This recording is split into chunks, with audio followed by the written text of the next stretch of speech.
What's up, Shadow Culters, and welcome back to the Shadow Cult Podcast. First time in 2 weeks. We took last week off because everybody was doing their own thing. And we're back for episode 89. We're getting close to the 2-year anniversary. Wow. 100. And episode 100. Yeah, we're getting WWF close to Beach 2 Brawl. milestones. That very well could happen. We gotta have a very special episode, UWF Beach Brawl, for episode 100, and something for 2 years, Heroes of Wrestling again. I'd be down.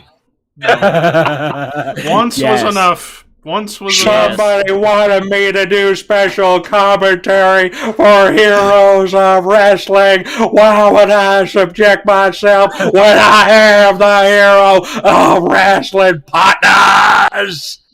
If one person says they want another Heroes of Wrestling review, we'll do it for 2 years. Oh, there you go. Just need one person. One person. They have to tweet to every single one of our Twitter accounts a picture of their mom naked. Then we'll do it.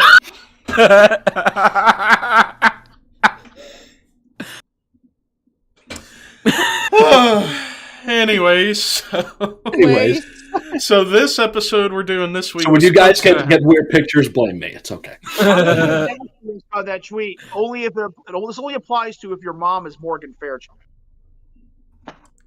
There you go. But anyway, so we was or Trish Stratus. So. There you go. But yeah, we were supposed to do this episode last week, but like I said, everybody was doing their own thing, and so we pushed the Terry Funk episode back. Probably it'll be April now when we're doing that episode, which is appropriate. May time period. But it's time to talk about the other big pay-per-view that happened in February 1997, and that is WWF In Your House Final 4. Oh man, we got not just with the card, but a lot of like original plans, what ifs, all kinds of crap. So, but we will get to those when we get to those. So, this card was definitely something thrown together. Yeah, last minute thing. But I will say that overall, for a seemingly thrown together card, this was a pretty good show for the most part. Yep. And it's if for nothing else, it's an easy watch. These early In Your Houses, say what you will, how good, bad, they're easy watches because they're 2 hours. Yeah, I was going to say, it didn't feel that long. It would feel like maybe an hour and a half, 2 hours. It's 2 hours. Yeah, what a concept. What a concept, people. Yeah, and also... Well, I got the idea of Dynamite from the In Your House shows back in the WWE. They're 2 hours long and very consumable. Yes. Big surprise, guys. Huge surprise. Special surprise is going to rock the wrestling world. Mm-hmm. It's Christian. Oh, it's going to be some co-promoted show that nobody will give a crap about. Because the only thing that comes out that does not come out of the forbidden door is money. Yeah. But yeah, like I thought with overall this show, this was, in my opinion, one of the better In Your House shows during this time period, just because, and we'll get through all the matches, but as far as stats, so In Your House Final 4 took place from the UTC Arena in Chattanooga, Tennessee, with an attendance of 6,399, all of which paid, live gate of $76,762, pay-per-view buys 120,000. When you compare it to the 1996 February In Your House pay-per-view, attendance was higher, but both live gate and pay-per-view buys were lower than the previous year's In Your House show. And then compared to the rest of the shows of 97, tied for the third lowest in attendance with, or actually no, not tied, but was the third lowest in attendance of 97, with In Your House Ground Zero being the lowest. Livegate was the lowest of 97, and then pay-per-view buys tied for the lowest with In Your House Revenge of the Taker and In Your House Degeneration X. So, business-wise, this show didn't do that great. But again, it's an In Your House show, so... JR was talking about the packed capacity crowd. I don't know if he was being sarcastic or not. Well, given the context of the arena... That too. It was sold out, so yeah, I guess it was. It was not a big venue to begin with, anyway. No. No.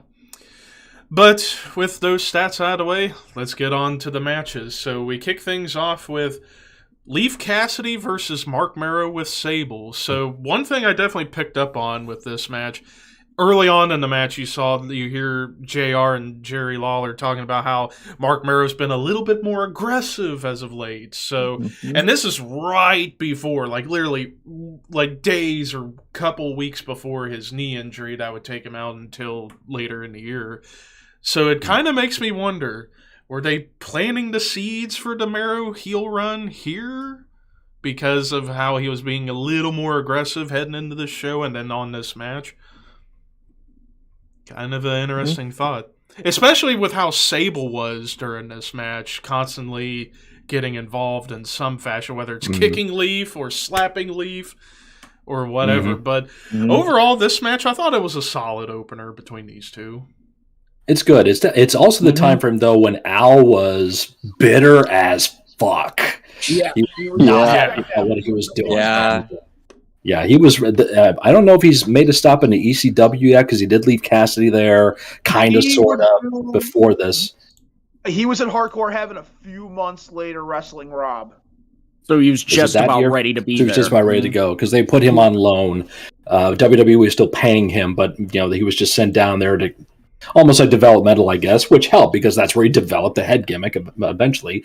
But this is definitely when Al is like, he's gone through Shinobi, he's gone through Avatar, he's gone through all the other shit, and just being put as the job guy, get him in there, get him in there. New rockers, everything else. And you can kind of sense through his demeanor and his body language how kind of like he doesn't give a shit here. He still works hard and works hard to put Marrow over, but he's just like, there's like an underlying, like, I don't want to fucking be here type attitude. So, and he's gone on record as saying like he was wrong at the time for feeling that way, and has definitely, come around the bend as one of the big influencers in the business now with Collar and Elbow and his schools and everything else. And you know what's funny is there's like 50 or 60 or 196 era Al Snows going around now wrestling now.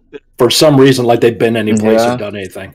Yeah. But the one thing about Al, unless you were like familiar, unless you were part of the tape trading circuit and followed indies and stuff, a lot of people didn't really know Al's potential at this point. They just knew him as Leif Cassidy. A lot of people were not familiar with Smoky Mountain days or this little brief run in ECW. Not the head one, the one before that. Yeah, the one before that. He wrestled Benoit. I think he wrestled Scorpio too. Had some pretty good matches. Sasuke, and I think that was it. When he was that was the second stint. He was Dan Severn's corner boy in the UFC. Right. Yep. Which that got him a notice by Cornette, which got him booked in Smoky Mountain, and the rest is history. Rest is his story. Yeah. So. But also the psychology of the match, Leif constantly working on Marrow's leg, basic psychology, and it worked, and the crowd got into it towards the end as well, which was really cool. Japanese-style leg bars by Al, too. Yes. Yep. Started to expand on his repertoire moves. Start seeing him doing a lot more stuff. His repertory. Repertory, yes. Repertoire. I got that from Gorilla Monsoon. Repertoire. Repertoire. I have to say that through the nose. Repertoire. Repertoire. Menage a trois. Yes. Aha. But then we get to the end where Marrow hits the wild thing, and can I just say, I'm about to drop an unpopular opinion to a lot of fans. Mark Marrow's Wild Thing is better than Billy Kidman's Shooting Star. I agree. I agree with that. It's actually very Liger-esque. When Liger did his, it was not like just when Kidman did it. Kidman just went he just back. quick fired it. Yeah. It was like a dive. It was literally like a swim dive. Yeah. Yeah. When Liger And you look at it. Flow. Not an unpopular opinion. I agree with you on it. Yeah. Kidman just made it just popularized it. It's like, how many times did Kidman screw it up, and how many times did Marrow screw it up? Yeah. Did you ever see Marrow screw it up? That's the first thing that popped in my head. I was like, Kidman, that's how you do it. When Kidman went to WWF and got bulked up and got on the gas, he couldn't get the better rotation. Yes, he hurt a lot of people. Hurt himself several times. It's like, dude, you get it. Paul London's was light years better than his when they were a tag team. Paul had Yeah. shooting stars. Yeah. He had like a jackknife whip to it. It was fantastic. Then of course eventually. Did they let Paul do it? I thought they only let Paul do it. Yep, they let Paul do it. Yeah. Oh, they did. Once during the Kidman feud. Yeah. Okay. Didn't Evan Bourne used to do it? Yeah. Yes. Yep. Oh, That was yeah. remember RKO as a shooting star, which was Awesome. Evan Bourne's idea. So He that's pinned Sheamus with it too in the main event tag match. Didn't he pin Jericho with it once too? He did. I think so. Yeah, I mean, So he was he. where the guy is now. The guy was when the guy was in WWE. He was pinning Sheamus, pinning I mean, Jericho. Didn't they win? Didn't him and Kofi won the tag team titles? Yeah, They were yeah. team. And then he shattered his ankle and he was never the same. Yep. Or shattered his foot. Oh, Yeah. how about the shooting star press he did at his first one in AEW? Oh God! Legendary. Yes. Legendary. Mystery guy. He's the mystery guy in the Casino Battle Royal. And the Comes first out, thing. Way to make an impact, kid. Yeah. That's why One chance to make a first good impression. you got one job. You got one job. He's barely broken out of Dark. He's on Rampage and Dynamite once in a while, but he's usually on Dark now. Yeah. But he's being used better. But he's Yes, being of used better. course. Yep. How about Andrade being used better? But Everybody. in the end, Mark Marrow defeated Leif Cassidy in 9 minutes 31 seconds. I think we've been talking about it longer than the match. It was a good opener. Yeah. Yeah, I mean, in terms Moving of on. openers, Good house show opener. That's like the match I would open a house show. You notice that? Yeah, it is. Yeah. yeah. Well, Which is speaking more of- proof that this card felt thrown together. Yeah. Yeah.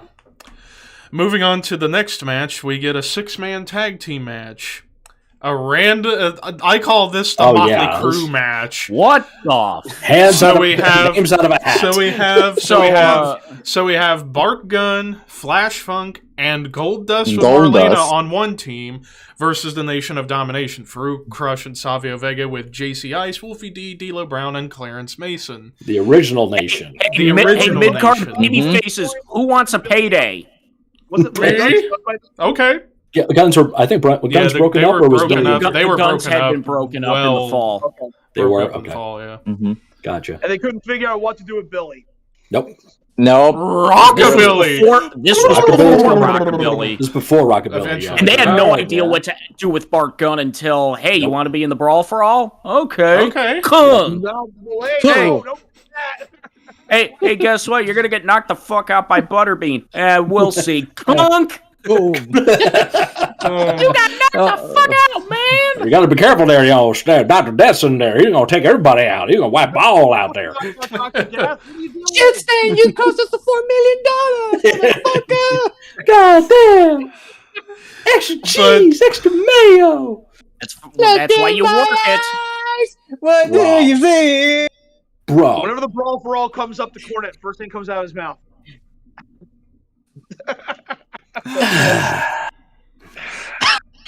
So But 6-man anyway, tag, what the fuck?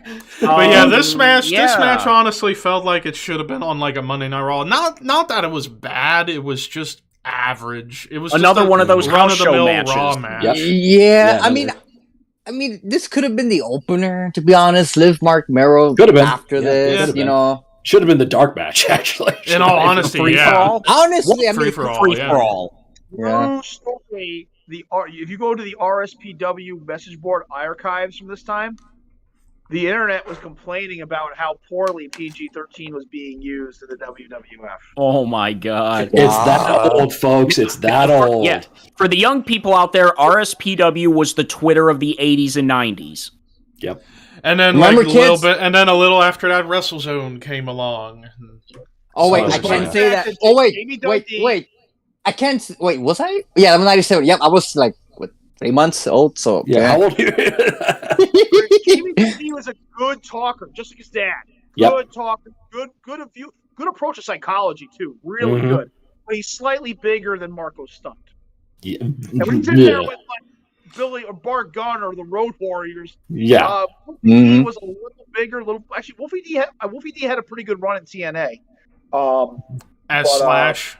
As Slash, thank you. Slash, yeah. Mm-hmm. But yeah, no, PG-13 was in the right spot. Yeah, that's all they could do with him at the time. Yeah, just have them wrap the nation out to the ring. Yeah. But yeah, I mean, this was the best thing he could do, and that was talk on the mic and generate heat, which he was very good at. So. In his mind, though, he was 10 feet tall, invisible, bulletproof, everything else. So was his dad. Yeah, so was his dad. Yeah, his dad wanted to book himself against. His dad wanted to book himself against Andre and beat him. Okay. Okay.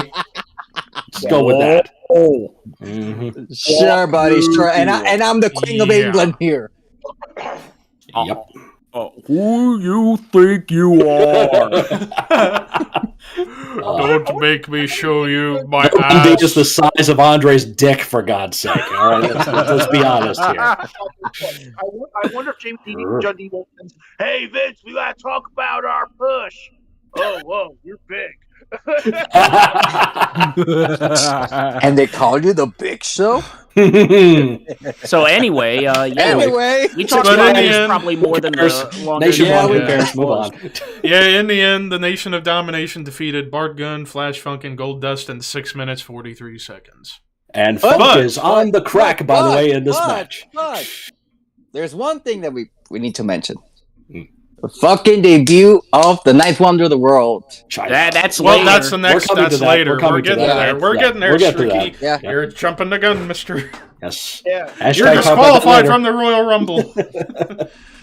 Trust me, I've had Nikita on the brain, so don't mind me. That's like me when I have Zev on the brain. You've had Nikita Koloff on the brain? What? Dude. I got the belt over there. I mean... Anyways, that sickle. Anyways, so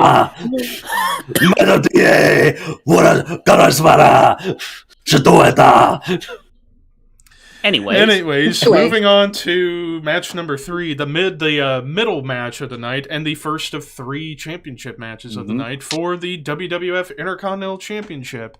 Champion Rocky Maivia versus challenger Hunter Hearst Helmsley.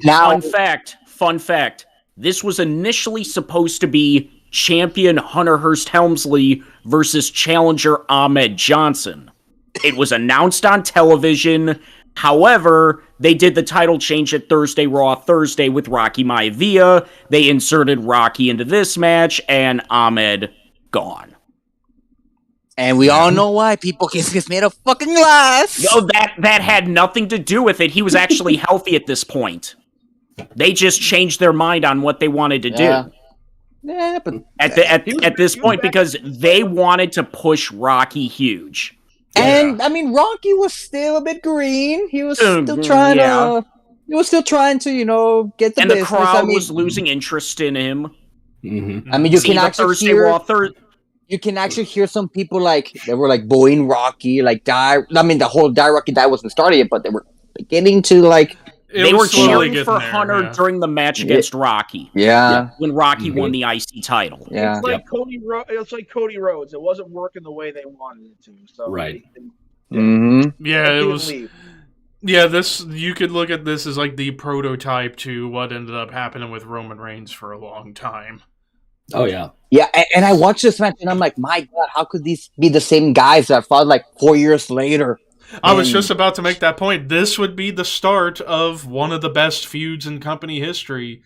It started here when they were 2 completely different characters.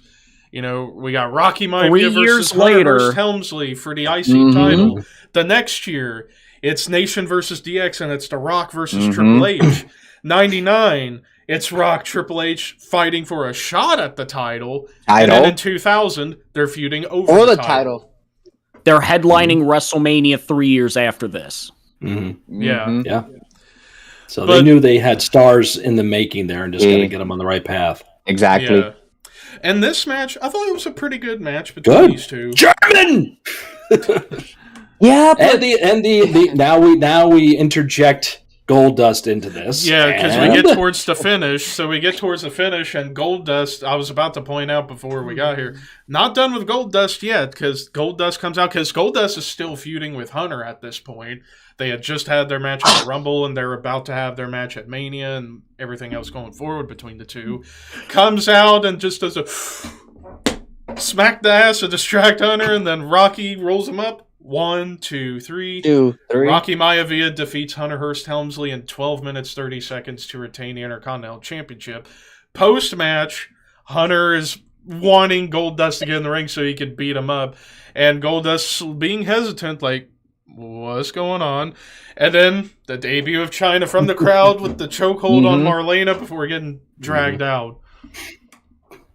And the rest, they say, is history. Because it was nobody fucking knew who China was. Nobody knew Johnny Laura. No idea about her at all. So when you saw it, you thought the way they cut it, because by the time the camera gets to it, she's already got her in the choke. It's like, shit, what the fuck is this? Like, you thought it was a real thing. You know? Yeah. I mean, before we were really educated on plants and all that stuff, you're like, what the fuck is going on? Who was this? What the? Yeah. It really when I was watching in the morning, I was like, is that? Oh my God, that's China. Yeah. I was like, Our debut 25 years ago. Yep. Wow. Yeah. And that's the other scary thing about this show. Who's still with us and who's not. Yeah. We're about to see a couple more lost in the next match. Everyone except for China that was in this match was still with us. But let's get to the next match. Next match, the penultimate match of... next up, the penultimate... No, one guy.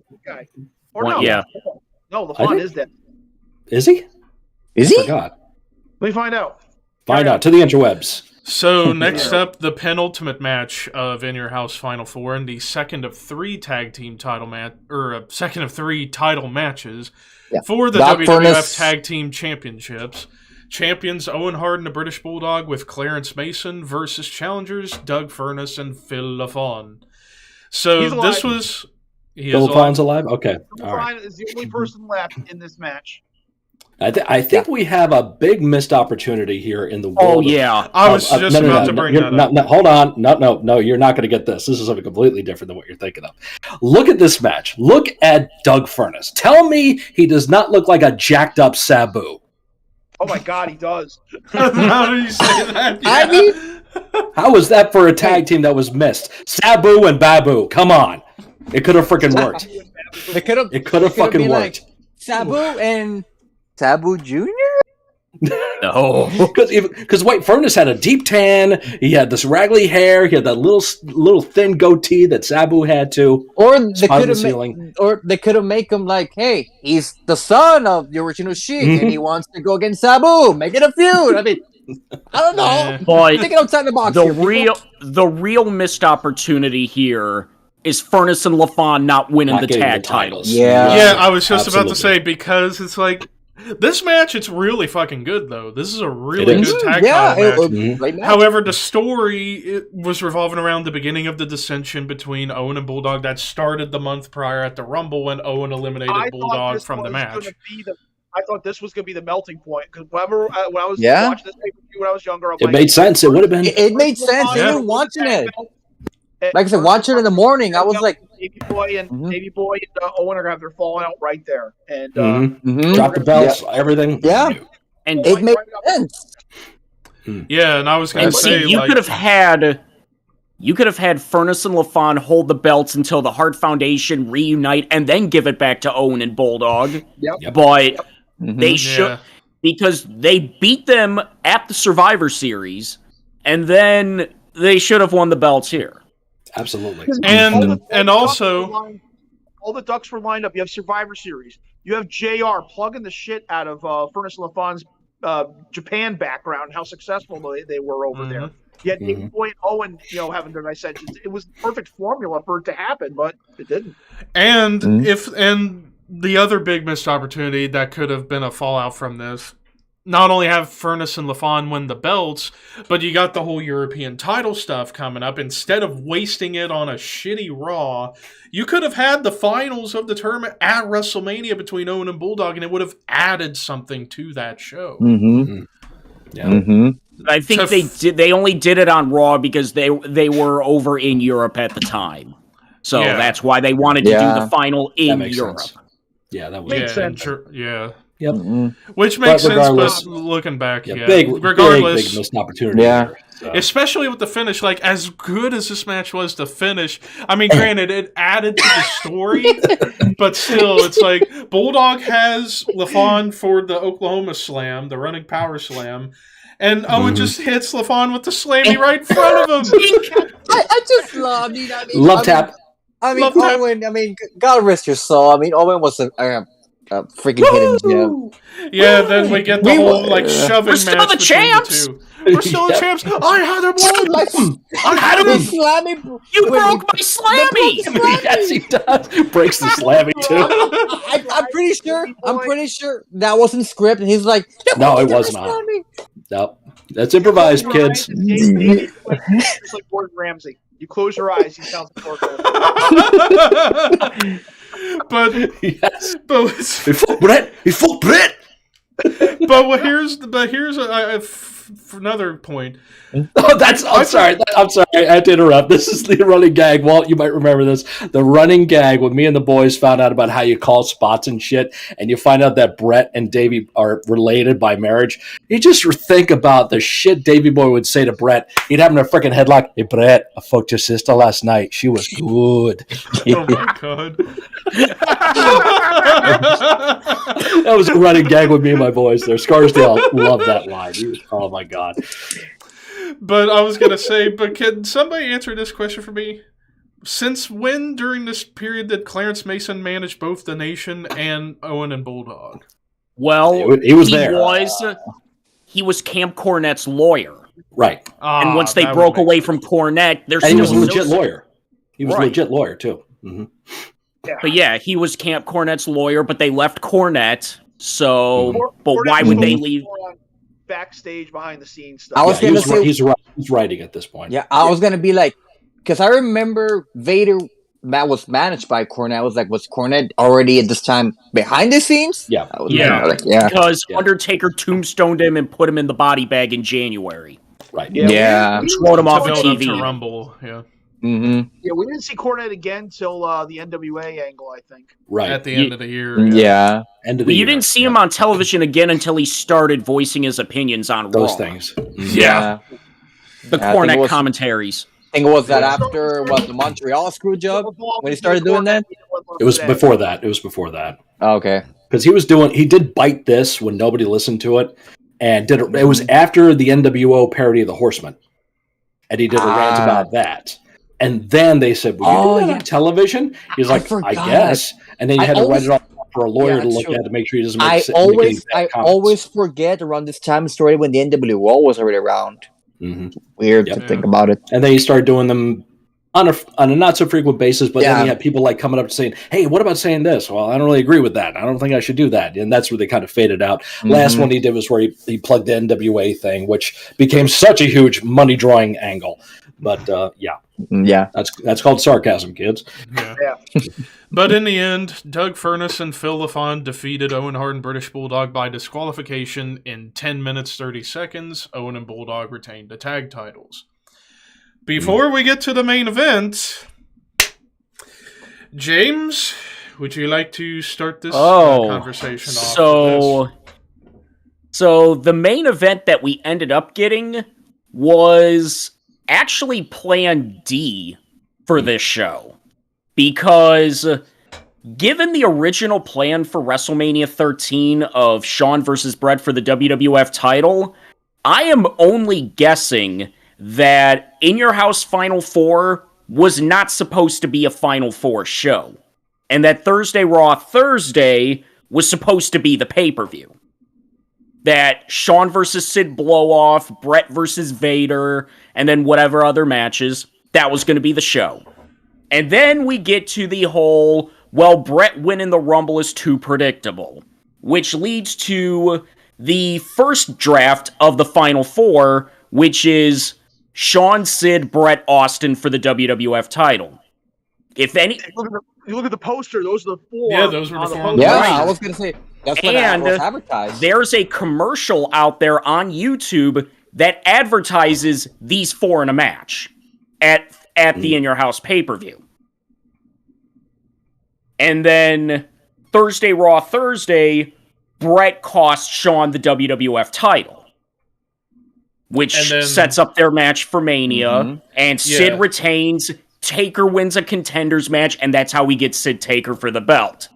But then, more It's Too Predictable, which leads us to a Final Four of Austin, Brett, Taker, Vader, and we still get Shawn losing the belt at Thursday, Raw Thursday, Shawn costs Brett, and we get all that stuff.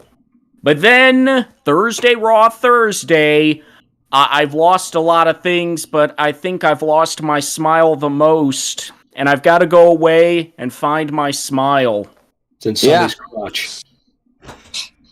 Speaking of, she got arrested again, and in other news, water's wet. Water's wet and women tell lies.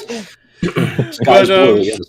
But you know, it's like looking back with this whole Shawn losing his smile thing, like, and after watching like Shawn interviews like after the fact and stuff, I mean, yeah, the timing of it made it seem like he made the whole thing up to avoid chopping the bread. But he did. People gotta remember, Shawn did have knee problems years before he blew his knee out SummerSlam in '90. He blew his knee out, and that's why. Non-stop. He had a lot of hard hitting matches all through '96. Yeah. Yeah. So part of me says I do believe he did have a knee injury, but the whole career ending part, it was over. Probably saw a doctor that said that, you need to retire, and then he probably saw another one that said, wait a bit and you'll be back. So you always go with the more sympathetic storyline because he always has to be the babyface. Yep. Yeah. But I mean, now whenever I look back on it, it's like, regardless, I feel like Shawn was going to end up forfeiting the belt anyways, given what was going on with his knee at the time. But yeah, it's just, you look at it, the timing made it seem so like coincidental. Coincidental. The interesting thing about before Shawn forfeiting the title and all that, had that not happened, Taker probably wins the Final Four to face Sid. Because in the house show lead-up, they were doing Final Four matches with the four guys in this match. Taker was winning those matches. Yeah. But now it's for the WWF Championship. Steve Austin, Bret Hart, Undertaker, Vader. Winner defends against Sid the night after on Raw. Because Sid is still owed a title match.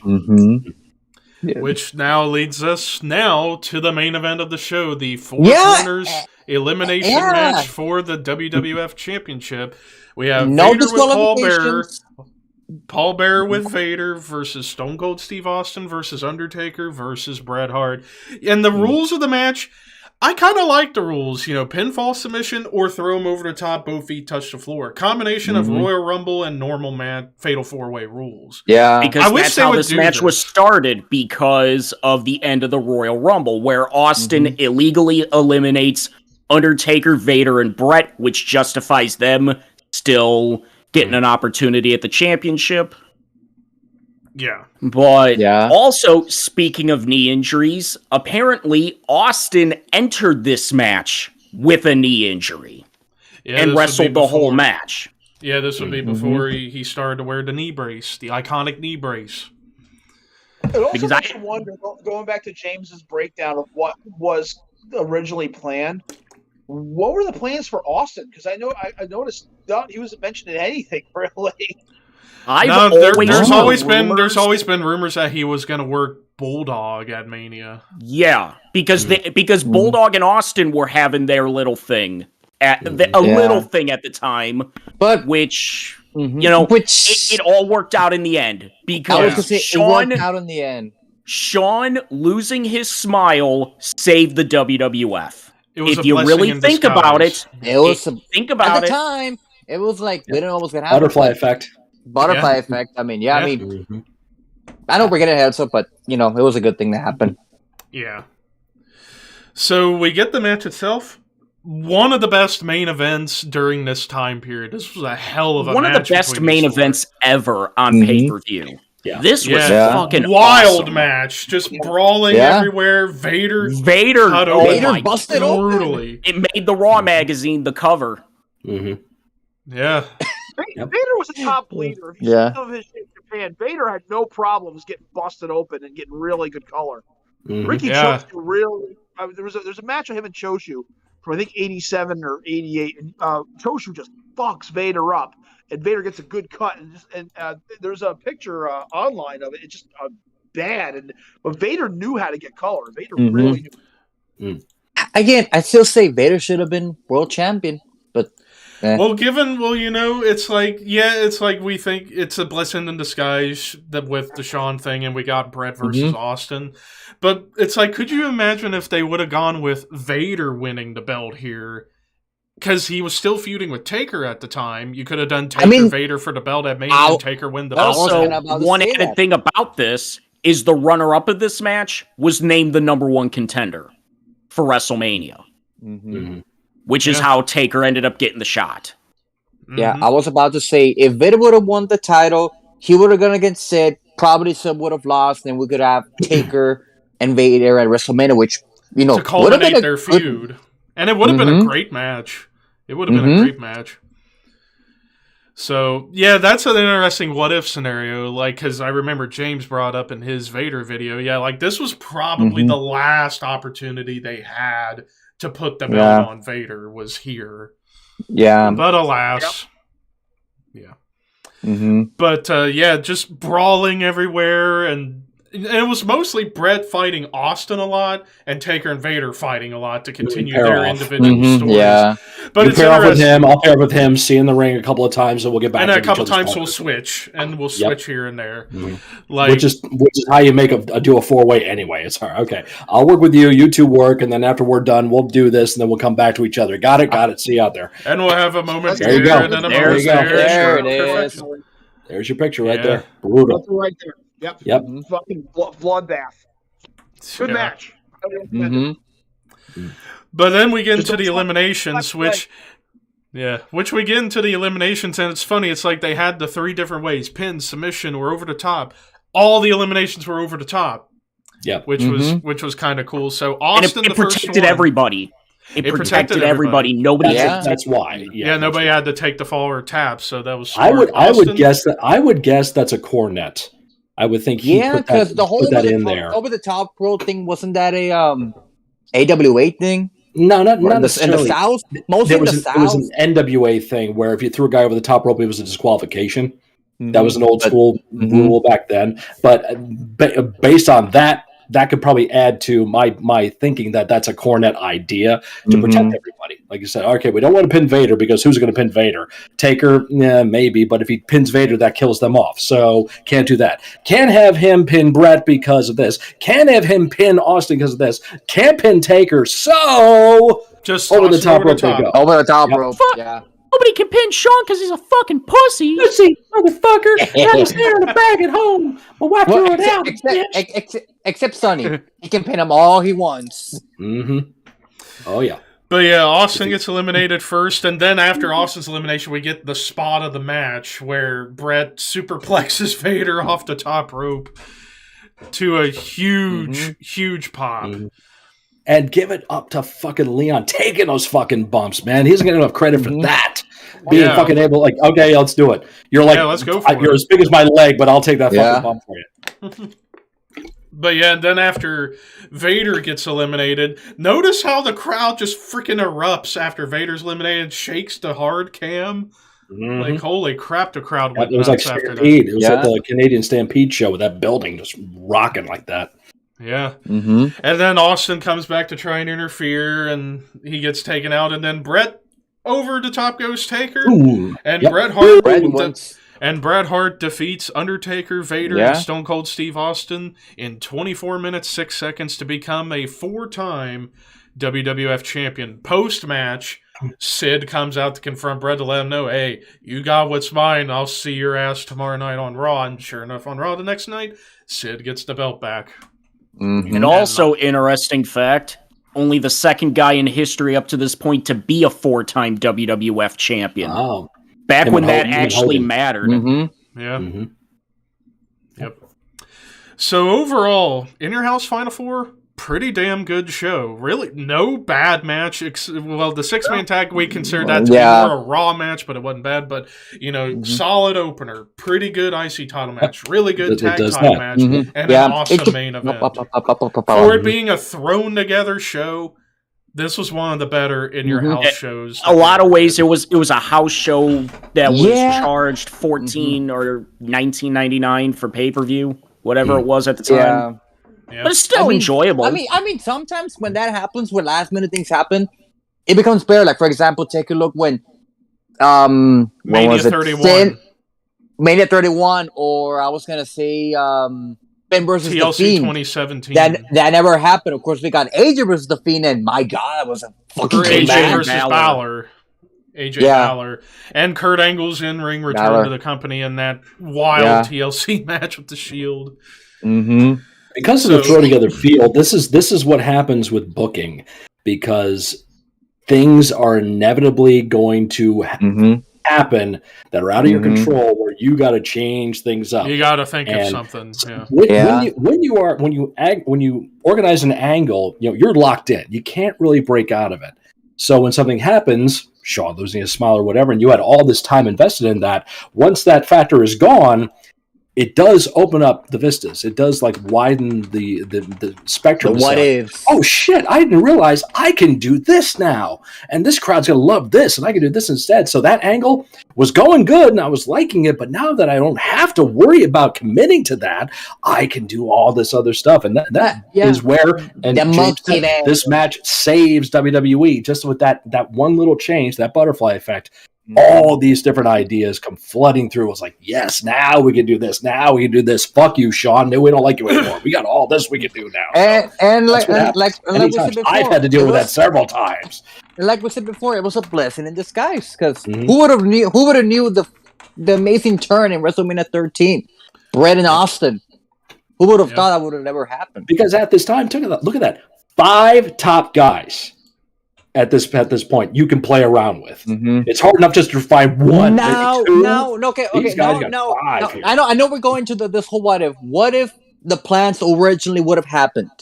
This whole with Shawn and all that, would we have gotten to Montreal? Would that have happened if the plans would have stayed what it was? That was all that was all predicated upon Bret Hart's 20-year deal with Vince falling through. Yes. No, it maybe Bret would have gotten sick of Shawn's shit and cashed out on his own without having the belt on him. So who knows? There's all kinds of... The whole thing about Bret and Shawn at this point in time, it was all still a work. Yeah. It wasn't until the spring when they went until long the Sunny on Days Raw. Promo. Yeah. It wasn't until the wheelchair segment where they went long. Shawn thought Bret went long on purpose, and then said the Sunny Days promo, and then that started the heat. Boom. So Shawn worked himself into a shoot. So more or less, it could have gone the same way. Shawn was a dick in the 90s. Yeah. Oh, We still love him. We still love him. We'll still love him, but I don't. Fuck Shawn. No offense. Fuck you, Shawn. But yeah. No, we're talking in the ring. In the ring, Shawn Michaels. In the ring. I don't like Michael Hickenbottom. I like Shawn Michaels in the ring. Yes, I'll go with that. Well, 90s. I will clarify. 90s Shawn, no. Post rehab. Yeah. Ask Hurricane about that. Who's your daddy, Montreal? Got your hopes up just a little bit, didn't I? I can't ignore that's one of the funniest moments ever. But me neither. But now moving on to this is why I like these shows. You have someone that kind of come out of nowhere and be here.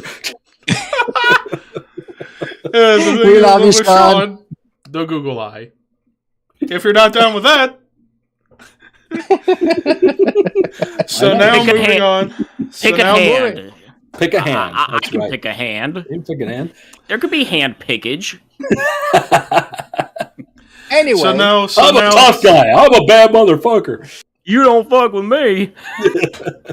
So now moving on to... Oh, hell yeah! Oh, hell yeah! Oh, hell yeah! Are you talking to me? What? Are you I'm talking gonna to hit me? you. No. I'm gonna hit you. You want me to hit you? No. No. Okay. what's your name? Stan?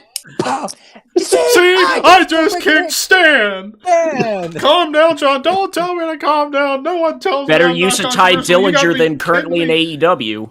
Exactly. True that. True that. Exactly. All right, Anyway, but now on to favorite, least favorite, shocker, least favorite, and sleeper. sleeper, and shocker of the night. Favorite match, I think safe to say our favorite match of the night was the Final Four match. Yeah. Least Yeah, favorite, the four-way. six-man tag. Yeah. Now, sleeper, this is tougher because 3 other matches on this show, you could make a legit case for it.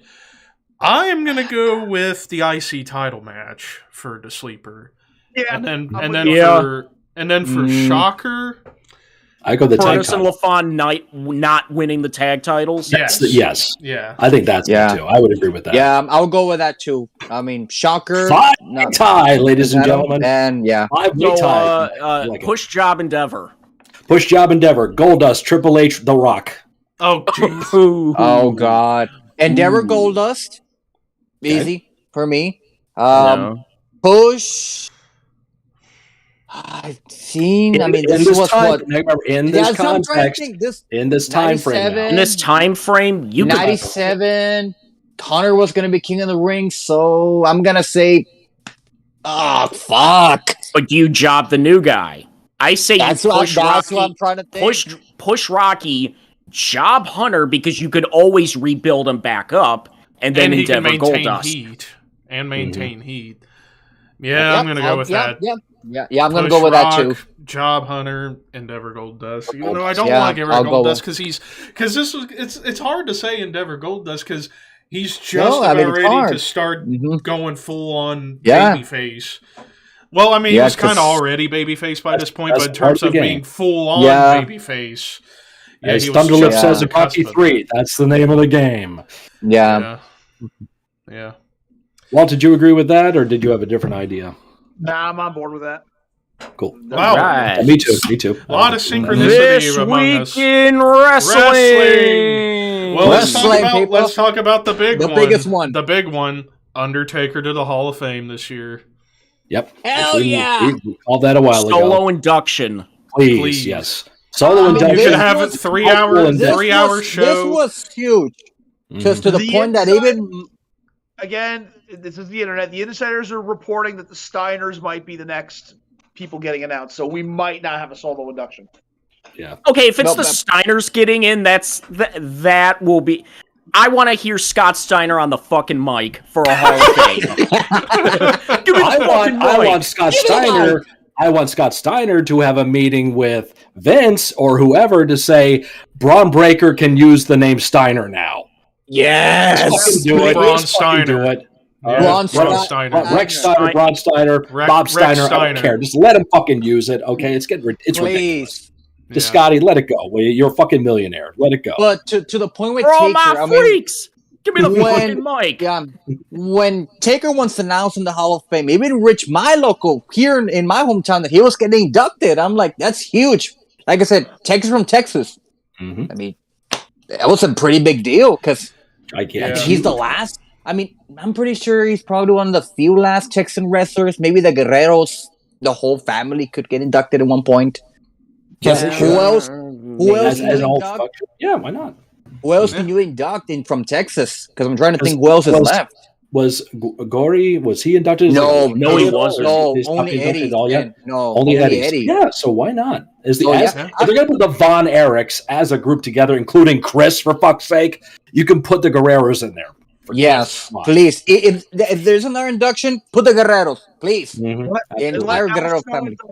Let Al Snow induct them. I hope my friends, Mondo, enter. Good. Hola, my friends. I call you up next time. We'll have a pinata party.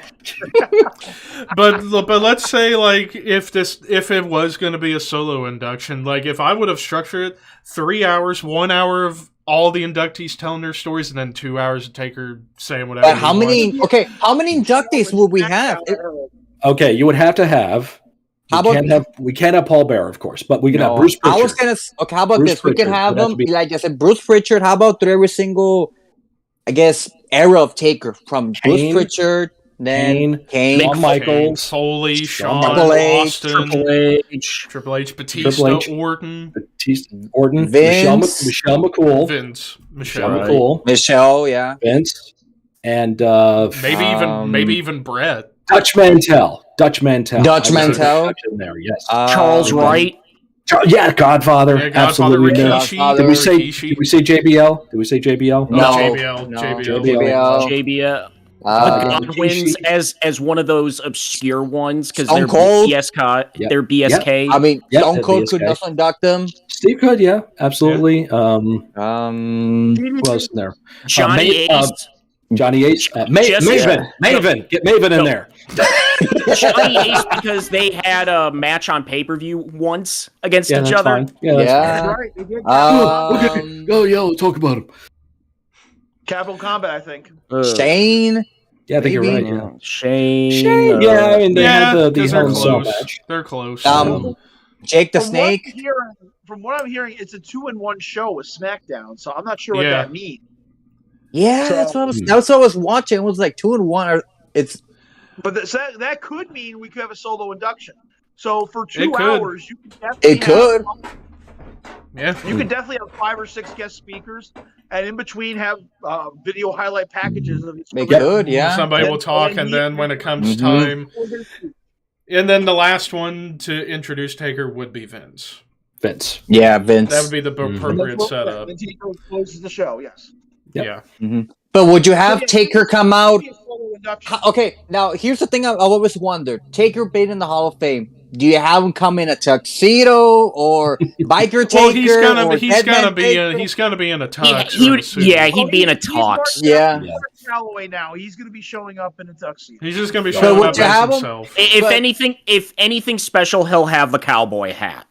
Yeah. Or would And then you at have the very At the very end, then we he have can somebody do come up the with the duster, Taker stick, the hat the on, duster, do a the rest hat. Or would you in have peace. him come to And the then long and then have a platform lower him down afterwards. Probably. Like do the long entrance, him in the middle, as the Auburn's right there. Or that's the thing And- I've always wondered about Taker in the Hall of Fame. How they gonna do it? And also, before he leaves at the very end, do like what they did for his retirement at Survivor Series, the hologram of Paul Bearer going, "Oh Something like that, yes, Yes, and they then have do to. the pose. Yeah. Nice Mhm. touch. And then WrestleMania, the big gong, and it comes out in come Biker out. Taker. Biker Taker. Yep. Which Yeah. They should actually, and with all that pomp and circumstance that we just talked about right there, anyone else who gets inducted this year is going to be heavily downplayed. exactly. And you can have internet. Because So that's Yeah. why I just do the that's why they gotta have just him. Mm. Look, Yeah. save the And- rest and allow- for next year. and allow when they, because at WrestleMania they always do the thing where they bring the inductees out. This time you let him do a full entrance all the way down the aisle into the ring. Everyone have their moment, because the last time we had this was when we had the Superdome and there was no audience there. So give him one last time in the ring in front of an audience with people, And so we can for good end on the measures, best note it can. one last tombstone and No. choke slam. No. Or just him, just No him. need, no need. Shit. Just allow him to come down. Because I honestly, when they did that tribute to him, I thought there was going to be that, and I could not consciously get into the moment. I thought would there you was going to be a have- run-in of some kind. Would, so would this you time, have make it happen. would you have like some of the people in the back come out and like be or just No, him he alone doesn't with the need to do crowd? Just anything him physical. by himself. Him by He's earned himself. it. Yeah. They already kind of did that, when they did the tribute thing and the send off. But allow this one last time by himself. He deserves it. He does. And he doesn't have to do what he did before with Roman. Take the jacket off, put the hat in the ring. He doesn't have to do that now. That's been done. He Just can let him enter in the and ring for like walk maybe out. Thank 2 you. minutes. 2 minutes Yep. there. Let him suck it in. Goes back into Soak in the crowd, ramp. Boom. yeah. Fist in Thank the you, air. Taker. We'll That's see you it. on your wife's Instagram. That's fine. So then with that, and then we had Elimination Chamber last Saturday, Oh God. and yeah, lots to Not a talk bad about with. I'm gonna say this. chamber I'm gonna matches. say this. I'm gonna say this right now. Alexa Bliss, the pop she got. My God. I honestly thought Bliss was gonna win, but of course they gave it to Bianca, which I don't mind, but It made sense. Storytelling. Long-term booking. Yeah, what a concept Yeah, to have her and Becky. So I thought all Yeah. AEW does long-term booking. yeah, of course. Speaking of Becky, fucking Lita. Wow. Great match. Dude, great match. Becky did a great job too. Absolutely. And that crowd reaction to Lita. Wow. Mudcat Moss. Oh, Yeah. Fucking lucky. oh, God. His fault. Yeah, it's his fault. But that's wrestling. Yeah. It ain't ballet. Even Cornette was like, "Motherfucker, you did it all wrong." Yep. And he then- apologized to Vince. I heard like the first thing he did when he got backstage was tell Vince he's so sorry. Yep. yeah, And Vince is probably like, I don't care, pal, as long as you're okay. Good. yeah. You're fine. It's all right. Yeah. But of The course, main the big thing. But the main thing about Chamber was the main event with the WWE title Chamber match. And Champion. the match itself, it was good. Not one of the best Chamber matches ever, but it was good. It was okay. As soon as Brock got out of the chamber. Yep. Yeah, and I figured, Yeah. and I figured something like that would have had to happen because it was like there's But no way that was they're gonna supposed to have. happen. There was no way they was gonna have Brock pin Lashley in this match, No. so they had to come up with Bobby's something. hurt. And But Bobby he was is- hurt. He is legit hurt. He's got a shoulder.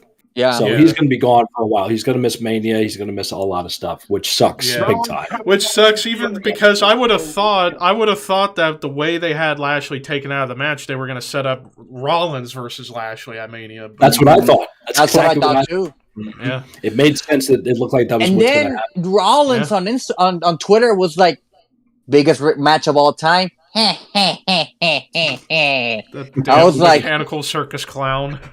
But How about Austin Theory though? Taking that Being in the last two and that crazy fly from the props to him for taking that. Props to. I mean, that shows that Vince really has faith something in this kid. into him. He's Yeah. got. He's like he sees I'm something. telling you, I'm thinking the end game with this whole Austin Theory story, he's getting the US title at Mania. You think? maybe He's getting something. all depends of what they do with this whole Vince and Pat McAfee thing. Yeah. Yeah. Well, wait, what was that all about? Look at it this Well, way. Vince- One. Vince is 76 years old. Oh, One. this- Vince owns the company. He can do whatever he wants. If he wants to wrestle, nobody can tell him no. Exactly. No. And two, Vince is a genetic freak.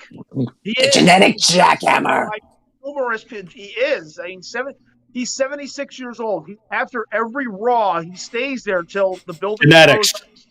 goes and gets and rents out a gymnasium from 2 a.m. to 4 a.m. to work out. Goes back to the hotel and sleeps till about. He takes 90 power naps. He doesn't even 90 sleep. minutes. That's why he always looks like shit.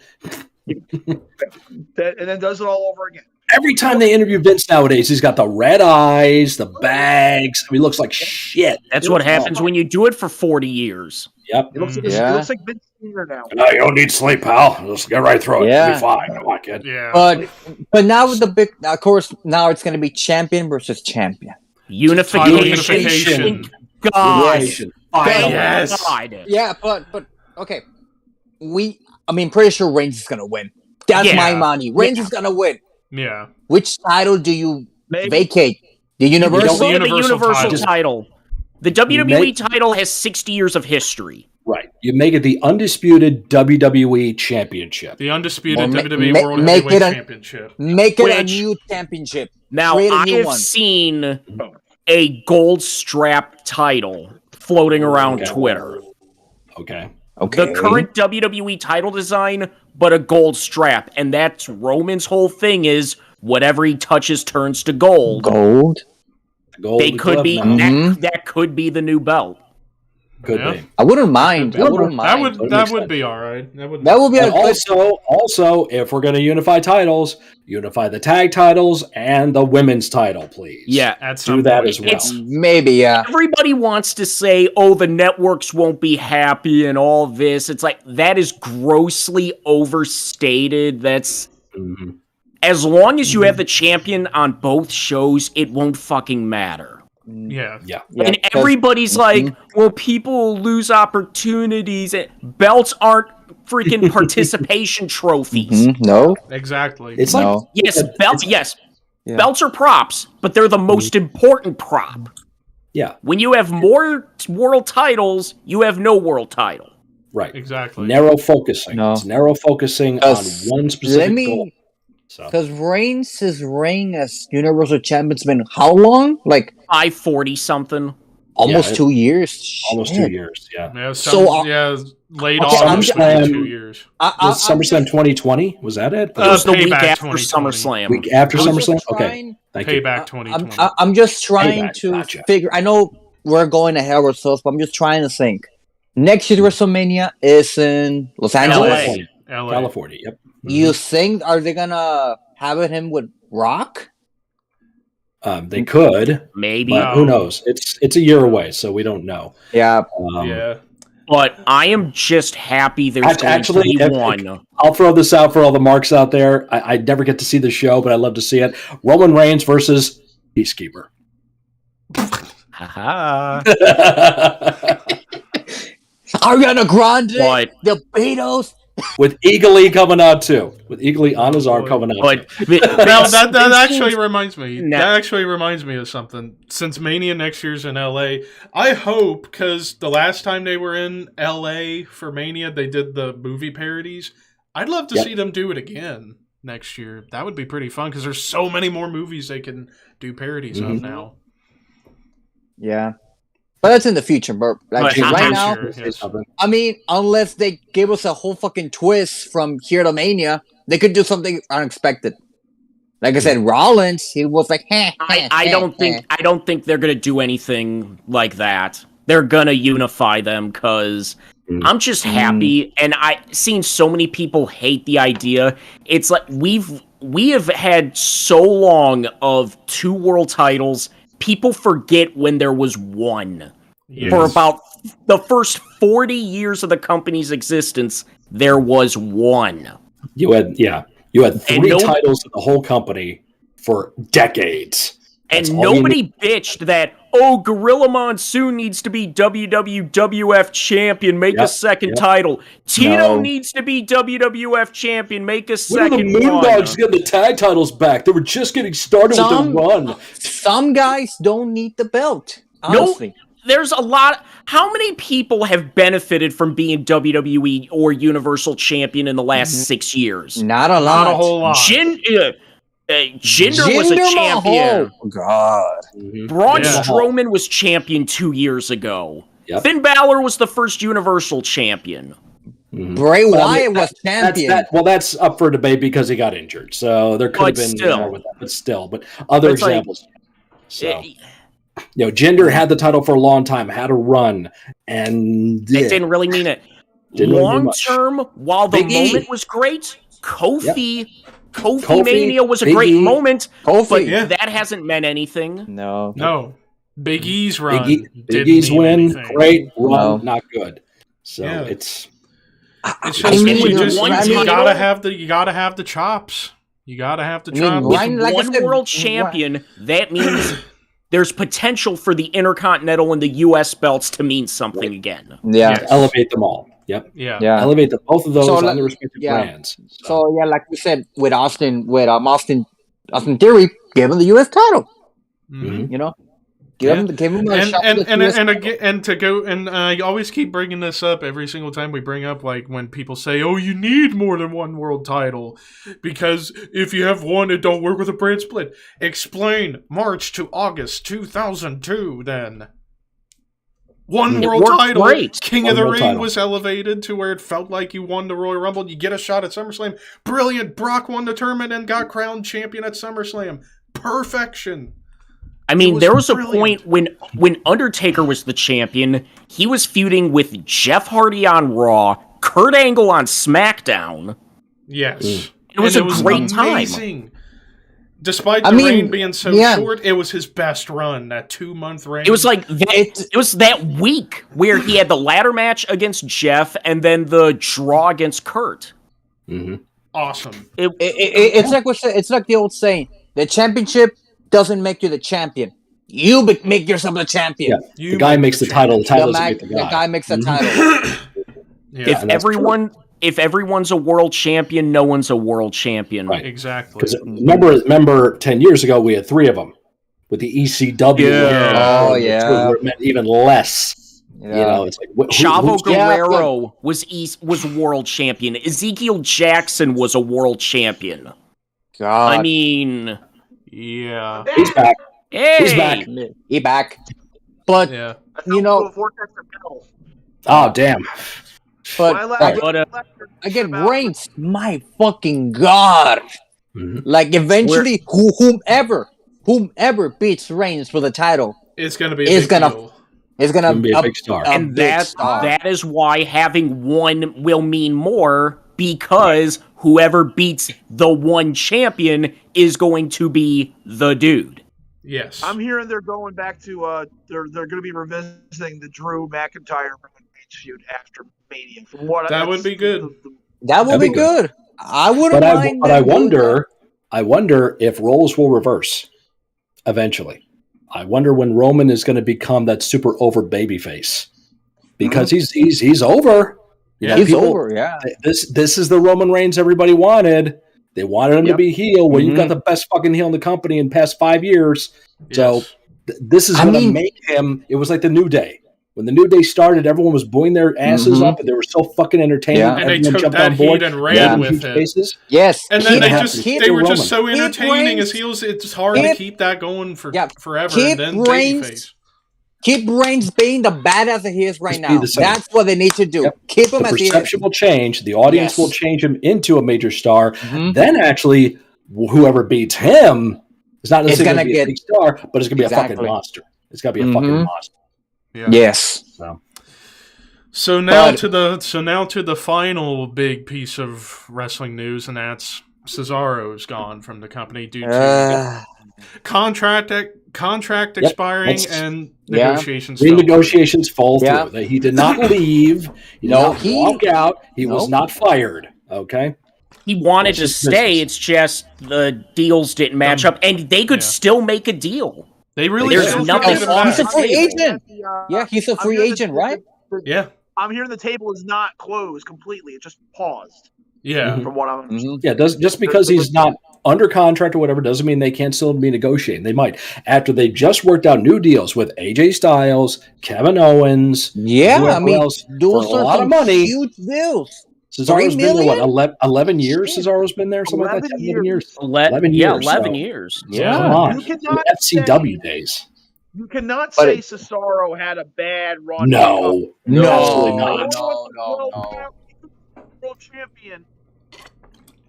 I mean, How many Cesaro great was- careers have there been with guys who have never been WWE Rowdy champion? Roddy Piper. Roddy Exactly. Piper, $1 million Mr. man. Perfect, Mr. Jake Perfect. Roberts, Mhm. Big Boss Man, Honky Tonk Man. hmm And I'm Bam gonna be honest, Bam. Tito Santana. I just mentioned him earlier. Owen Yep. Hart, Owen Hart. Yep. And Bulldog. British I'm gonna be Bulldog. honest with you.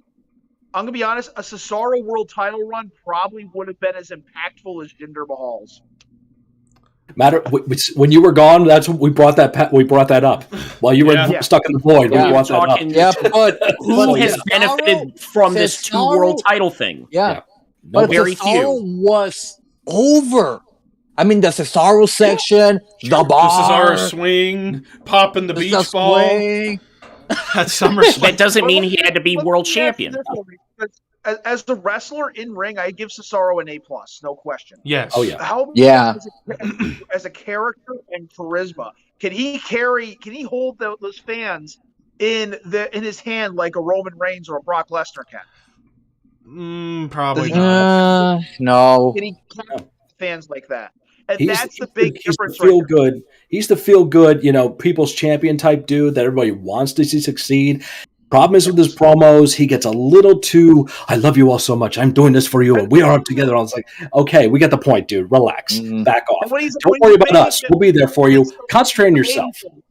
When he's a heel, he's still a baby face. He's all exactly. Yeah. And it's like at this point, he's 41. Yeah. Exactly. Yeah. Shinsuke just turned 42, for God's sake. Yeah. The other guy that gets mentioned a lot in conversations like this, and I pointed this out to a wrestling journalist and shut him the fuck up. It was a guy who actually wrote for the Post and Herald, the newspaper writer. He was going on about how WWE failed Shelton Benjamin. I said, dude, Shelton Benjamin was gone for 6 years after he left WWE. He went to Ring of Honor, where he had a tag title run with Charlie Haas and some good matches with the Briscoes and such. He went to New Japan Pro Wrestling, and he went to Noah. 6 years, 3 major companies. How many of those major companies tapped into this world championship potential that WWE didn't see? None of them. None. Okay. WWE, Shelton Benjamin was not failed by the WWE. Wrestling failed Shelton Benjamin. If that's your argument that Shelton Benjamin should have been world champion. Why didn't Ring of Honor or New Japan Pro Wrestling or Noah give him those opportunities? Why didn't TNA decide, hey, we'll bring him in and give him an opportunity? Yeah. They could have easily done that. That wherein lies the problem with Cesaro. Do you think Tony Khan is going to drop all his plans to go make Cesaro a world champion if he were to sign with AEW? No. If he becomes a world champion anywhere, it would maybe be the relaunched Ring of Honor. It's going to be out of the wrong reason for doing it. It's going to be just because Vince didn't do it, we're doing it for you. Oh, really? Thanks a lot. Well, what about my money? Because I think also Cesaro wanted that AJ, Sammy, and Kevin Owens money. Why would he? 11 years of the company has been solid ever since. I mean, look at Cody. Impact, and from what I'm hearing now, AEW is not going to provide those kind of contracts. Cody! See, that's the thing. I think Cody, all the marks now think it's a work because they haven't talked about it for a week. I think Cody wanted the CM Punk money. He wanted Punk money. He did. Yeah. I'm wondering what was the dollar figure that got CM Punk to get out of his funk and go back to wrestling, go back to the business. I'm going to say 4 or 5 million. He's probably the highest paid guy in the company. He is. He is. He likely higher than Danielson right behind him. Yeah, higher than Jericho, higher than Omega, higher than all those guys. Yep. But what does it say for Cody how much equity he's lost as a founding? He was the linchpin of AEW when he was starting to get all this buzz on the internet. That's what really started the connection with the Bullet Club, with the Bucks and Kenny and all that stuff. That's what started the whole idea of having a new company. All In. Yeah. It was not a company yet. It was just called All In. It was all based on Cody. How much equity has he lost where the company he was the primary resource to starting it doesn't want to give him that kind of money? What does that say? Sorry, we don't think you're good enough for it. No, sorry. Tony over the course of 2 years, Tony Khan got himself some new toys. Yeah, didn't want to play with Woody and Buzz anymore. Happens all the time. Yeah, that's a good analogy. Now that you say that, yeah, I don't want to play with you anymore. No, Andy, no! No, Andy! He got CM Punk back. Now I want to watch Toy Story 2. Cody, you're a PS4. Sorry, I got a PS5 over here that I'm working with right now, and I'm having a lot more fun with it. Prior to AEW, what were CM Punk and Bryan Danielson compared to Cody Rhodes? What was Cody Rhodes compared to these two? Nothing. Okay. He was way down here. They were up here. Yeah. Tony Khan's got these guys. Tony Khan's got 2 of the and I'm going to tell you this. Danielson and Punk are what is making AEW good. They're the best parts of the show, hands down, along with their supporting players like MJF and such. Okay, Who saw that MJF promo this past week? Still haven't seen it. Heard I a saw lot it. about it. Still haven't seen it. But yeah, heard a lot about it. All of it. The whole story he told happened right in my area because MJF went to college in Oneonta, played football there. Oh yeah, he's from Long Island. So yeah, it makes sense. Yeah, you booked him. Eric Sims booked him. It's your story. You can tell it however you want. I'll tell the truth. Yeah. I don't want anybody blaming me for his ass. Be like Nixon. Remember, you're under oath. Tony Khan's got Punk and Bryan, and he's got almost everybody from NXT Black and Gold now. The fans. What are they doing with him? They turned on Cody, not in a good way. Because Cody didn't want to turn heel. We all wanted him to turn heel. Like, come on, Cody. So many people just fucking hate him. Like, I don't like him. Don't get me wrong. Cody's AEW run towards the end was really counterproductive. At first, he had that awesome match with Dustin when they started the company. That was a phenomenal match. Yeah. But then, he's getting the TNT title back on numerous occasions, beating Brody Lee and all that. But he ruined Aleister Black's run, his debut run. He did. He ruined it. He took everything menacing and dangerous about Aleister Black when he had Aleister Black fighting with Rosario Dawson outside the ring. No, we all forget he beat Wardlow in a cage. He beat Wardlow. And that was when Wardlow was undefeated. Oh, God, he did. No, Jesus Scott, Christ. Did you know Aleister Black, or Malachi Black, lost this week? He To was Buddy? wrestling in a tag match. It was him and Brody King against Pentagon and Pac. But he was going to do the mist. Pentagon puts his hand up to his mouth and he chokes on the mist, and Pentagon gives him a inside cradle and pins him. And then Buddy shows up. And then Buddy shows up. Buddy Murphy. Or what's his name? Murphy. It's not Murphy now. What is it, Buddy? Matthews. Buddy Matthews. Yeah. Buddy Murphy, fuck you! Because he's going to be so successful. Oh yeah, Right. huge, man. Oh, yeah. And that's another problem, the bloated fucking roster. Yep. Where are these guys? Tales old as time. Keith Lee has not wrestled in 2 weeks. He was on. He had his big debut on Dynamite. Isn't he in the ladder match? Yeah, he's in the ladder match. He's in the ladder match. I was going to be. Keith Lee is. There's something. He doesn't look in shape. He was actually looking pretty blown up after the match too. Yeah, COVID's Those two did some guys, damage. Those two guys, Private Party, worked their asses off to make him look like $1 million and make him look really strong. I give both of them a lot of credit. But he was powdering out. He was breathing hard and all that. And that's what's concerning me. He's going to be going into this ladder match, and they're going to expect Keith Lee to do NXT Black and Gold Keith Lee stuff, all the diving out of the ring and shit. I honestly, I think COVID ruined Keith Lee. Yep. Yeah. More damage probably wants to play it on. What'd you say about Hype? What's his name? Mojo Riley.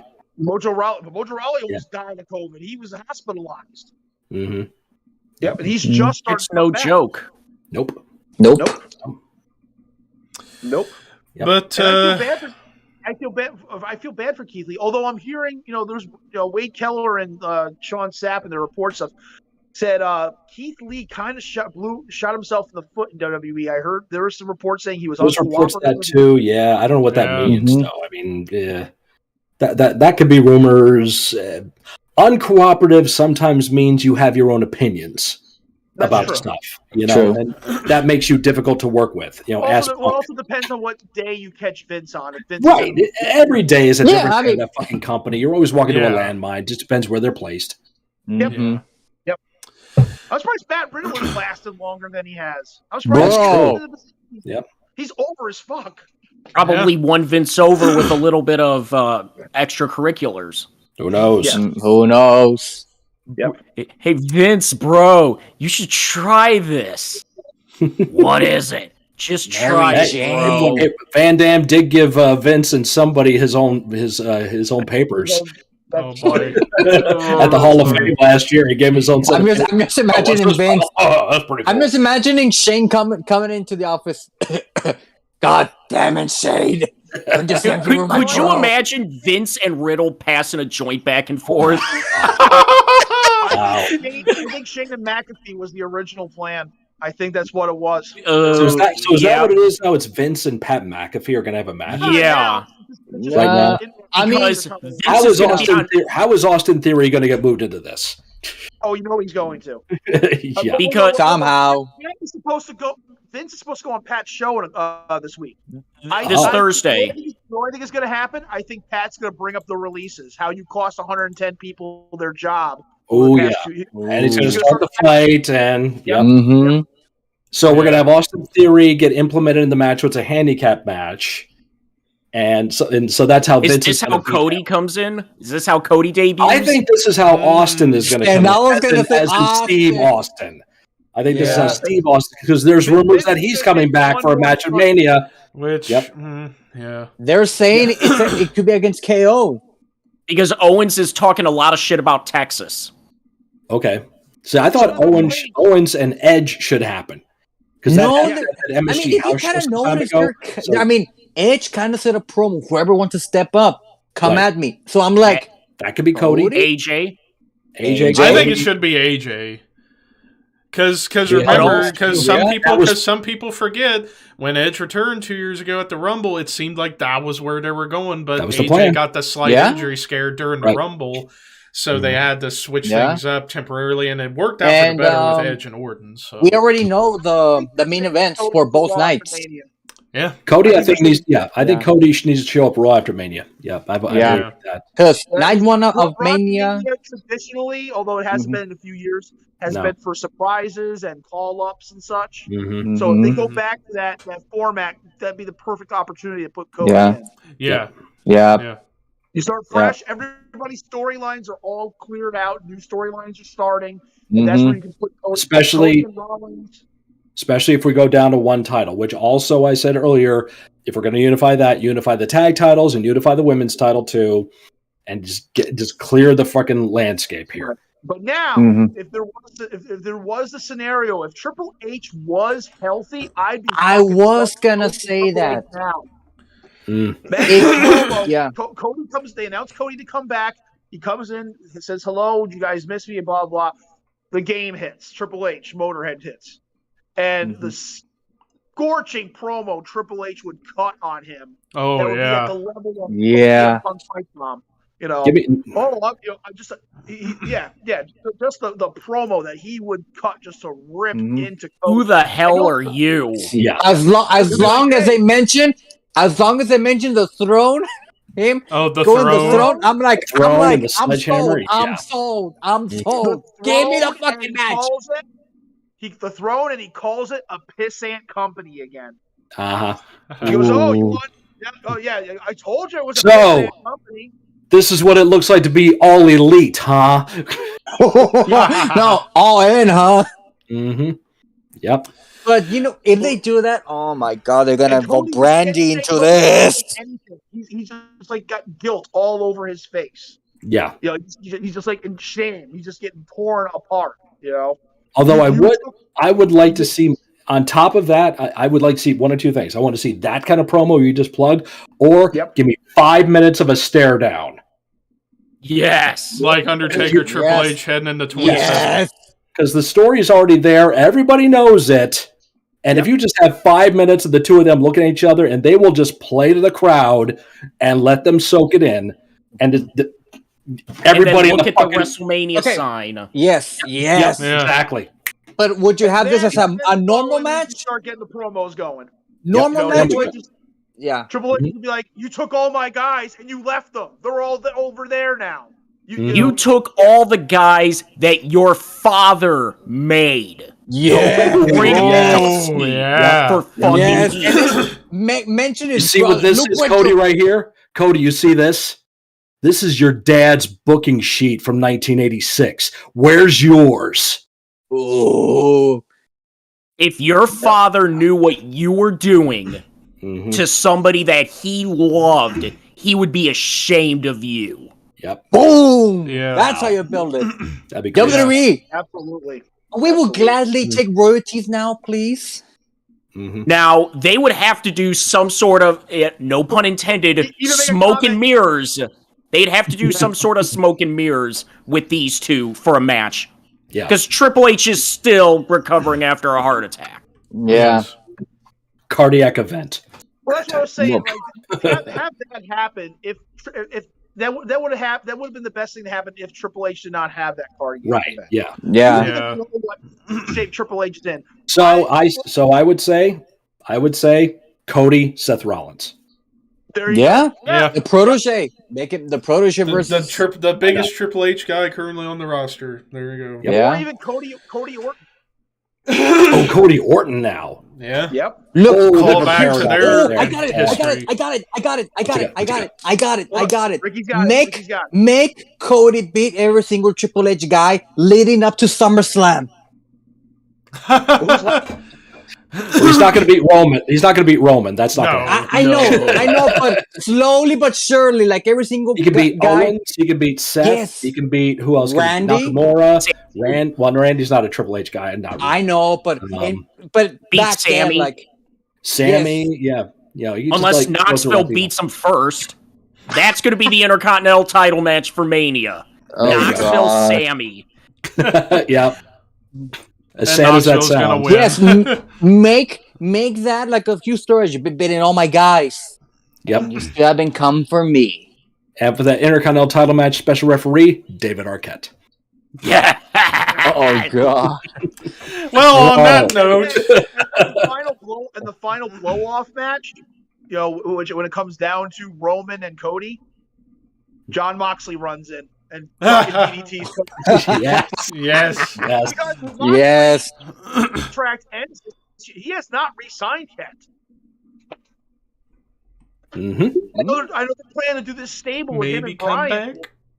But Maybe come back. Maybe. But I think Moxley come back. is going to want that CM Punk money. What thing? It's like I carried the company through the pandemic. Where's my fucking money? Where's my payoff? Exactly. Where's And my if they CM don't Punk give it to him, he's like, screw it, I'm going back to Vince. Because it's like Back a to lot this. of these top guys with their contracts coming up, it's like, if you're going to give CM Punk this, I want at least that, if not $1 more. Because he was sat on his ass for 7 years making bad movies. I've been actually wrestling. What do you say? Yeah. It's like, I got fined by the Maryland Athletic Commission for this company. Mm-hmm. Yeah. Which speaks to, it's like, okay, what about Kenny? What about the Bucks? What about all those guys? They're going to want the same. Because at the end of the day, everybody, wrestling is a business. It's about one thing. Money. Money. And the hilarious thing is, AEW has got the smarts thinking it's passion. No. None. The No, guys who do it for passion are on dark. Yeah. The guys who do it, who are passionate about it and do it just for that, they're called marks. Right. Exactly. If you think anybody has ever negotiated for a championship to be in their contract, you're a fucking mark. Because you don't do that. Because you can't pay your fucking bills with a belt. Pay it with money. Oh. So in 3 years... Wait with Jade Cargill's contract. She's Oh, yeah. going to Vince. She's going to Vince. MJF is another one. Wardlow is another one. They're coming. They're all going to go there. Hell, AEW is going to look completely different in 2 or 3 years. Yes. And WWE is going to Yeah. be completely different 2 or 3 years once the sale to whoever it happens. So the wrestling business as we know it now is not going to be like this in 2-3 years. So savor the flavor, folks. Speaking of AEW AEW contracts, AEW is going to be the Bucks and Kenny show after all these guys take off. Yeah. Probably. it's like the one contract I'm shocked was Brian Cage's got rolled over and re-signed for another year. He's basically got re-signed for a year to just sit in catering. Yeah. But He's wrestling more indie matches in this year than he has in AEW. He hasn't wrestled on AEW since October. Holy shit. That far Damn. back? Yeah. Shit. He had a match against Ricky Starks, and that was it. That's right. He had the match with Starks. And that's another thing. If Cody's coming over, Cody might start encouraging his Nightmare Factory guys. Mm-hmm. QT Marshall's going to be like, hey, PC coach job. Mm-hmm. Interesting. Hi, Mr. Khan. Hi, Mr. Khan. Nice to meet you. I mean, Nick. Nice to meet you. Isn't Wardlow a Cody guy? Isn't he a Nightmare Factory guy? I know Might don't know. be. Mm, I know Hook is. no idea. Powerhouse Hobbs is. Powerhouse Hobbs is a Vince guy. If you look at him, he's definitely a Vince guy. And another thing with Cody is he knows all the information about who's coming up. That's what Vince wants most. Information. We want information. Who are you? Yeah. The new Yeah, number and- 2. and- Who is and- number and- 1? and- You and are speaking number of- 6. and- I am not a speaking- number. I'm a free man. And Iron Maiden. Speaking of contracts, isn't Finn Balor's contract almost up? Probably. Probably, yeah, but He'll resign. He'll Yeah, probably probably. stay. Because after all, like we said earlier with Cesaro, the deal's not out the door. It's just paused right now. He could, for all accounts, by 3 weeks from now, he'll be back. Probably. Not to mention, We'll I see. think a lot of guys are starting to realize AEW is not the they're starting to the pot's getting full over there. oh yeah, I mean, yeah, great, lesser schedule, but these guys want to wrestle. These guys want to work. Mm-hmm. Yeah. And on that note, I think that's a good way to kind of wrap things up here. But before we Wrap it go, we got to talk about the March schedule because it's WrestleMania season. Whoa! Yeah, baby. WrestleMania, fighting to survive. Just like that. Just like that. Just like that.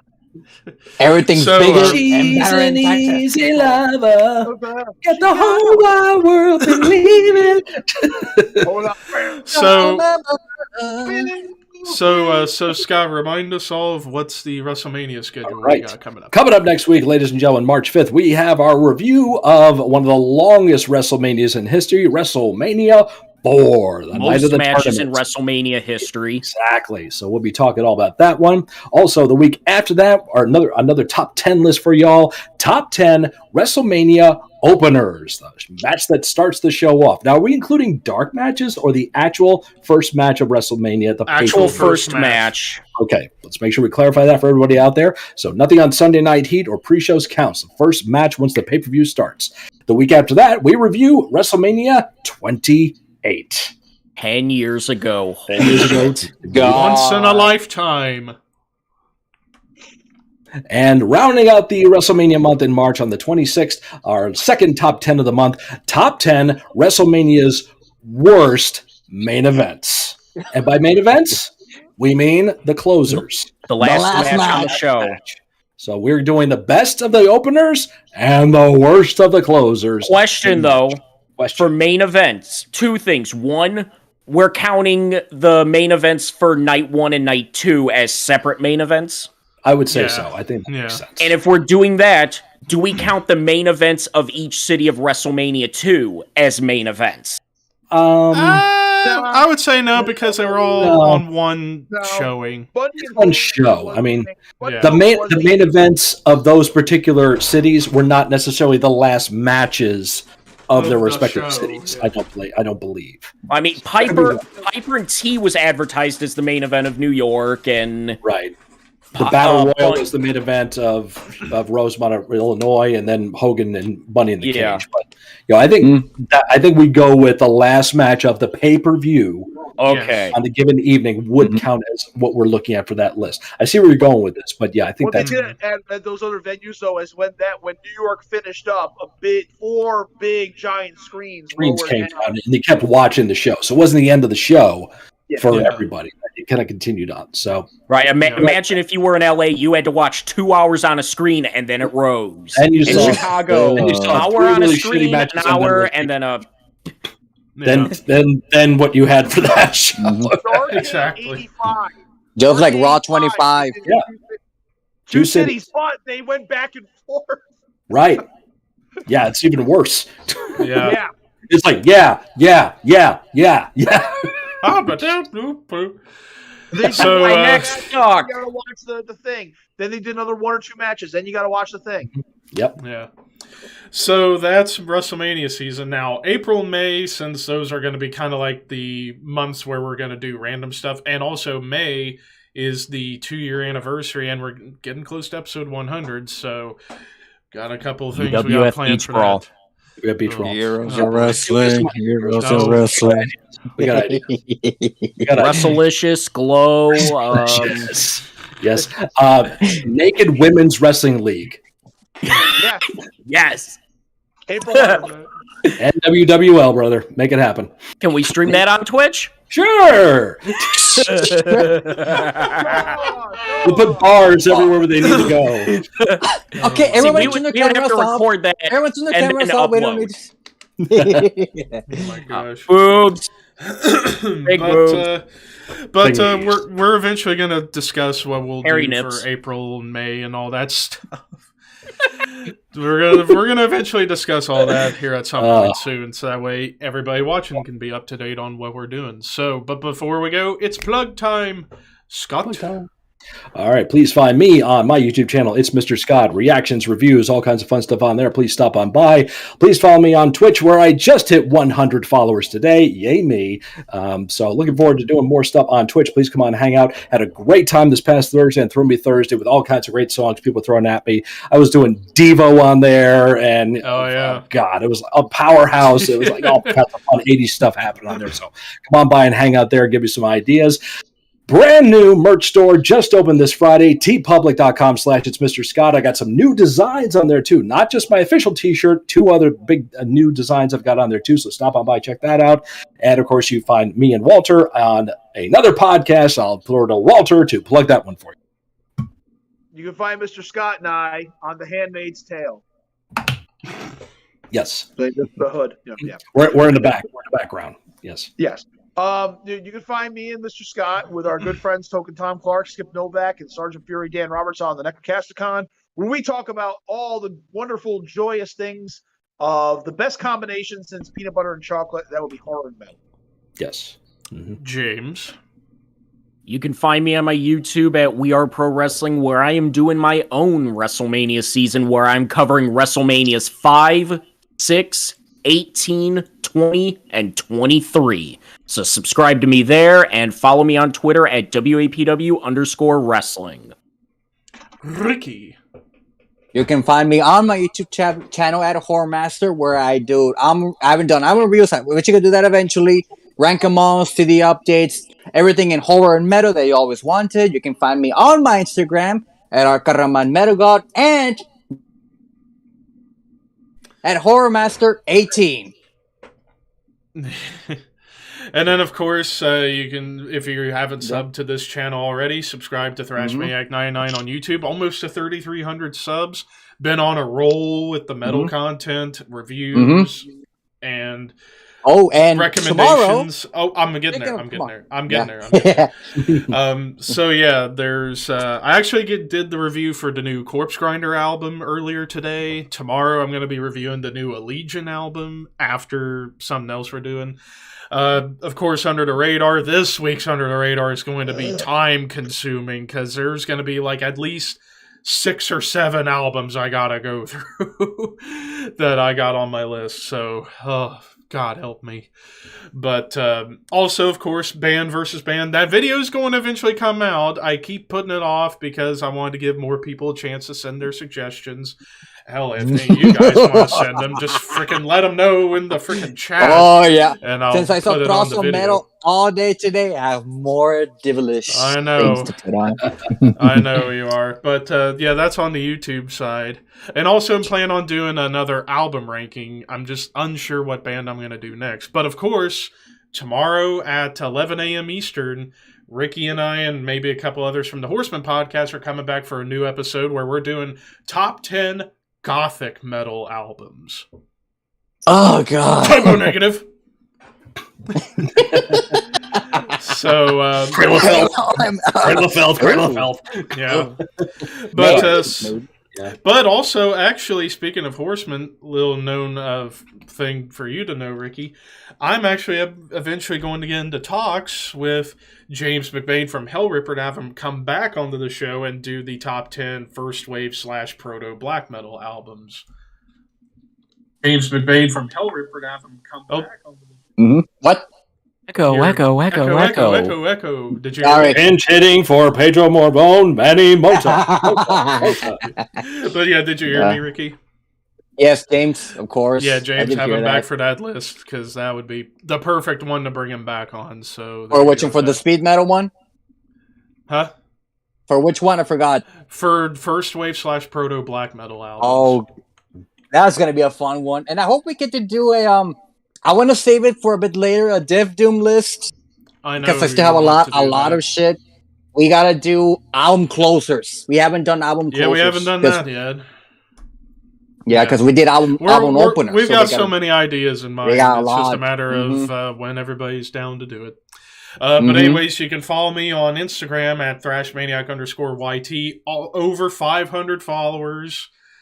Almost to 550 now, actually. And to celebrate, and Ricky and Scott, you saw my big giant monstrosity of a family tree I made that took me 2 hours to make and get right. Because I wanted to make sure it was good, but so that's Instagram. And then finally, you can follow and or subscribe to me on Twitch at ThrashManiac99. Granted, haven't been on there too much lately, except for the Minecraft Monday stuff. Mostly because I'm starting to do less Twitch and getting back more into doing YouTube more than I was last year.